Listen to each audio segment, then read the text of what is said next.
এই কথাটা আসলো এই কারণে যে কদিন আগে আমি দেখলাম এক সঞ্চালক আমাদের সমন্বয়ক হাসনাত আবদুল্লাহকে প্রশ্ন করছে ইন্টারভিউতে, সেখানে যে তাকে বলছে যে আপনার তো অনেক টাকা পয়সা, এই টাকা পয়সা পেলেন কোত্থেকে? তখন হাসনাত আবদুল্লাহ বলল যে আমি তো উপার্জন করছি কীভাবে। সে বলছে দেখেন আপনার গাড়ি আছে, ওই সঞ্চালক বলছিলেন যে আপনার এত ভালো গাড়ি, এত কিছু, তো অনেকে বলে যে আপনি টাকা পয়সা মেরে দিয়েছেন, অসৎ উপায় উপার্জন এটা নিয়েছেন, ঘুষ নিয়েছেন ইত্যাদি।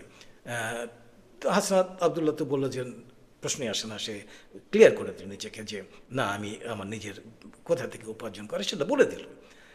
এরপরেও সেই সঞ্চালক সাহেব বলছেন যে কিন্তু হাসনাত সাহেব, যে ওই যে মানে কথা আছে না, যা রটে তার কিছুটা বটে।